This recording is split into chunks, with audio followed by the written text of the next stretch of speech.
La gente dice que tienes que tener mucha pasión por lo que haces y es totalmente cierto. Y la razón es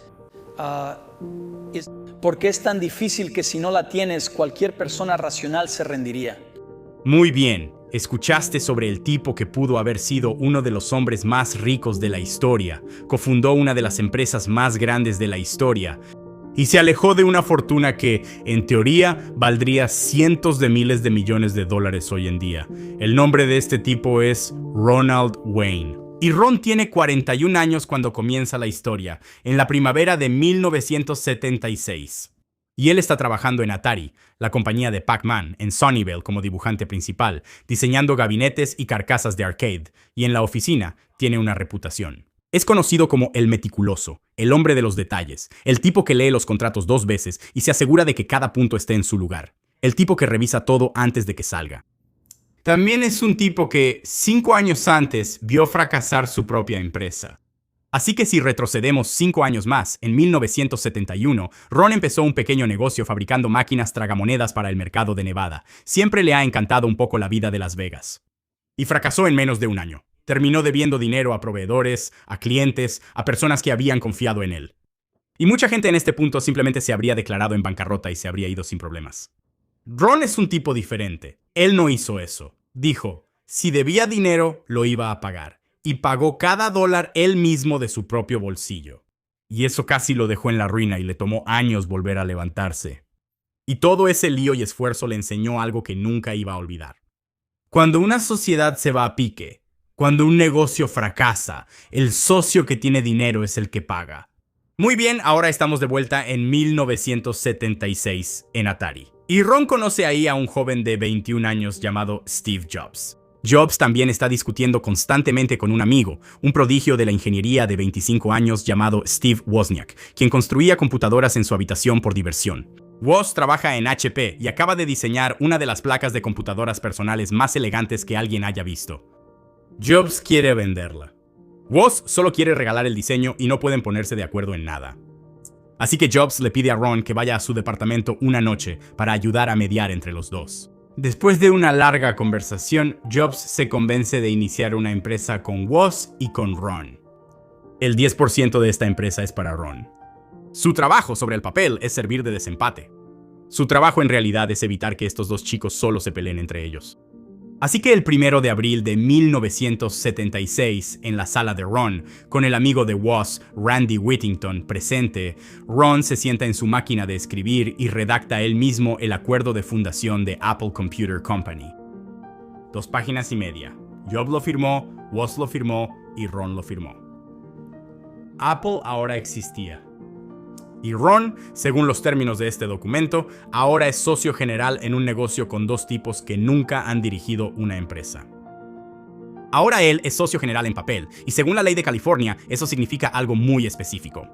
Si el negocio alguna vez adquiere deudas y se declara en bancarrota, los acreedores van tras los 3 socios por igual. Recuerda, Jobs en este momento no tenía nada, trabajaba en el garaje de sus padres. Woz no tenía nada, él solo trabajaba en sus ratos libres después de su trabajo en HP. Ron, que era mayor, tiene una casa. Ron tiene un auto. Ron tiene una cuenta de cheques.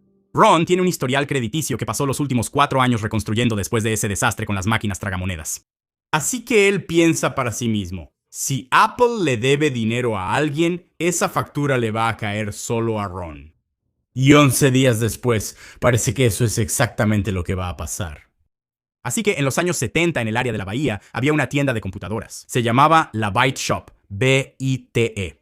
Y acababan de hacer un pedido de 50 computadoras Apple One por unos $25,000, pagaderos al momento de la entrega de todas esas máquinas. Pero para cumplir con este pedido, no tenían el dinero para las piezas, así que Jobs entró a un lugar llamado Kramer Electrónica. Era un distribuidor de piezas y los convenció de extenderle a Apple $15,000 en piezas a crédito por 30 días. El plan probablemente era bastante obvio: construir las computadoras con esas piezas, entregarlas, recibir el pago de la tienda Byte, pagarle a Kramer y quedarse con la diferencia.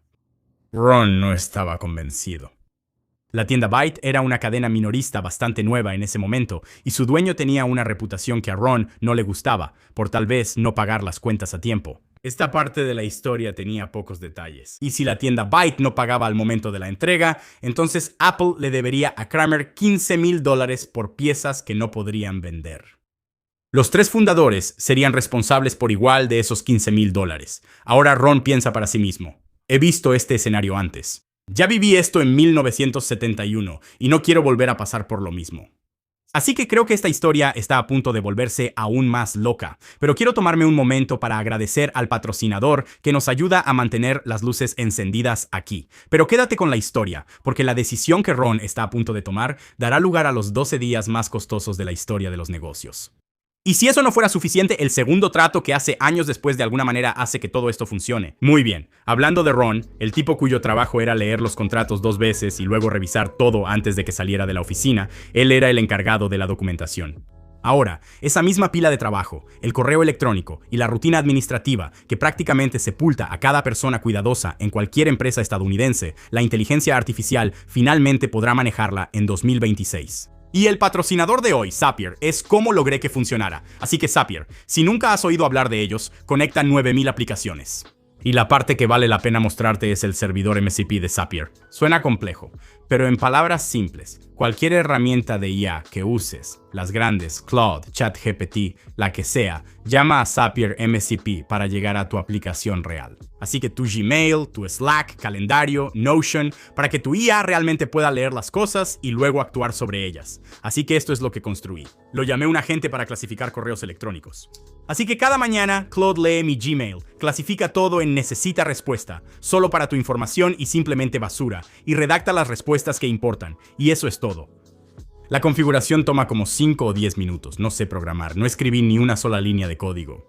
Funciona con cualquier LLM y maneja cualquier cosa en tu conjunto de herramientas, no solo el correo electrónico. Si quieres echarle un vistazo, los enlaces están en la descripción. Incluso incluí la plantilla que hice para que lo pruebes tú mismo. Ahora volvamos con Ron, quien está a punto de hacer uno de los peores tratos en la historia de los negocios. Si no te estás divirtiendo haciéndolo y realmente no lo amas, vas a rendirte. Los que tienen éxito amaron lo que hicieron, así que pudieron perseverar cuando las cosas se pusieron realmente difíciles. Y los que no lo amaban renunciaron porque son cuerdos. Así que Ron, supongo que sentado en su sofá o en su escritorio, mira al cielo y hace algunos cálculos en su cabeza. Apple debe $15,000 en piezas. Byte Shop tiene mala reputación por no pagarle a la gente a tiempo. Apple no tiene inventario, realmente no tienen clientes más allá de este único pedido incierto. Tienen 2 cofundadores sin dinero y el nombre de Ron en un acuerdo de sociedad que lo hace personalmente responsable por cada $1 de eso. Así que Ron toma una decisión. El 12 de abril de 1976, apenas 12 días después de escribir el documento original de fundación en su propia sala, Ron presenta una enmienda de una página en la oficina del registro del condado de Santa Clara. Él la firma, Jobs la firma y Wozniak también la firma, y ninguno de ellos intenta convencer a Ron de que no lo haga. Esta enmienda que firmaron disuelve la participación del 10% de Ron en lo que en ese momento se llamaba la compañía Apple Computer. Ahora, Ron no se fue con las manos vacías por su parte. Ron recibió $800 en efectivo. Ahora, $800, dinero de 1976, en dinero de hoy son como $4,400, $4,500. Así que no es poco dinero, pero tampoco es una cantidad que te cambie la vida. Pero sí es dinero real para un tipo que 5 años antes había agotado todos sus ahorros pagando ese fallido negocio de máquinas tragamonedas. Y supuestamente tomó esos billetes, los metió en su cartera y condujo de regreso a trabajar en Atari. Unos meses después, por medio de ShopPay, Apple devolvió el préstamo y la empresa de la que Ron acababa de escapar, contra todo pronóstico, sigue viva. Pero Apple aún no ha terminado con Ron. En enero de 1977, Jobs y Wozniak constituyeron la empresa como Apple Computer Incorporated y trajeron a un nuevo inversionista llamado Mike Markula, quien está a punto de aportar alrededor de $250,000 para poner en marcha la compañía. También quiere traer abogados de verdad y revisar la documentación antigua. Antes de formalizar la corporación, esos abogados quieren que todos los cabos sueltos estén bien atados. Quieren que Ron Wayne firme para renunciar a cualquier posible reclamo futuro que pudiera presentar contra la nueva corporación por cualquier cosa que él haya hecho. El acuerdo de sociedad original, el manual de Apple One en el que trabajó, incluso el primer logotipo, el documento de 2 páginas y media que escribió en su propia máquina de escribir. Todo eso, esos abogados querían que la reclamación de Ron sobre cualquiera de esas cosas desapareciera por escrito, así que Apple le envió a Ron un cheque por $1,500 y una renuncia. Ron la firmó, así que si estás llevando la cuenta en tu cabeza, eso suma un total de $2,300. Esa es la cantidad total que Ronald Wayne recibió por el 10% de Apple que cedió. Y se fue sin problemas. No hubo sociedad, ni responsabilidad, ni reclamos futuros, nada. Y ahora todos sabemos cómo termina la historia, pero en la mente de Ron, ese día, esquivó una bala. Apple vende la Apple II más tarde, en 1977, y continúa cambiando la industria de las computadoras personales para siempre. Apple, en 1980, sale a la bolsa con una valoración de alrededor de $1,800 millones. Steve Jobs, en ese momento, terminó valiendo alrededor de $217 millones en papel para finales de ese año. Solo tenía 25 años. Ron Wayne, 1980, de regreso en Atari. Ahora, aquí es donde la mayoría de la gente termina la historia. Si el 10% de Ron hubiera permanecido intacto de alguna manera a través de la dilución, la oferta pública inicial y 4 décadas de emisión de acciones. Con Apple cotizando ahora alrededor de $4 billones en capitalización de mercado, su participación original se traduciría, en teoría, a cientos de miles de millones de dólares hoy en día. Eso lo pondría entre las personas más ricas del mundo. Por encima de Bezos, por encima de Gates, por encima de Buffett, por encima de cualquier tipo de fundador que puedas imaginar. Ron vendió su 10% por $2,300. La aritmética hace el resto.